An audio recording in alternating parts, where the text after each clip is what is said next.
రామాయణ ప్రవచనాల గురించి ఎన్నో ప్రశ్నలండి. ఎక్కడ వినాలి, ఎలా జాయిన్ అవ్వాలి, క్విజ్ ఎలా రాయాలి, ఎస్సేస్ ఎలా రాయాలి, రామనామం ఎలా పంపించాలి అని మీ అందరికీ సులువుగా చెప్తాను.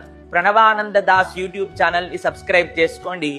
మే 16వ తారీఖు నుంచి 24వ తారీఖు సాయంకాలం పూట 7:30 నుంచి 9:30 ప్రవచనం ఉంటుంది. ప్రవచనం తెలుగులో ఉంటుంది. మీరు ఎస్సే ఏ భాషలోనైనా రాయొచ్చు, అనగా ఇంగ్లీష్లోనైనా తెలుగులోనైనా రాయొచ్చు. క్విజ్ కాంపిటీషన్ ఎక్కడ ఉంటుంది అంటే లైవ్ లో ప్రవచనం మొత్తం విన్నాక లాస్ట్ కి మీకు లింక్ వస్తుందండి. ఆ లింక్ ద్వారా మీరు ఆన్సర్స్ చెప్పొచ్చు. ఎవరైతే 9 రోజులు కరెక్ట్ ఆన్సర్స్ ఇస్తారో, బెస్ట్ ఎస్సే ప్రెజెంటేషన్స్ చేస్తారో వారికి ఈ బహుమానం ఇవ్వబడుతుంది అనమాట. ఏ ఏజ్ గ్రూప్ అందరూ పార్టిసిపేట్ చేయొచ్చు. చిన్న పిల్లల నుంచి పెద్దల వరకు అందరూ రామాయణాన్ని విందాం, మంచి మార్గంలో నడుద్దాం. జై శ్రీరామ్.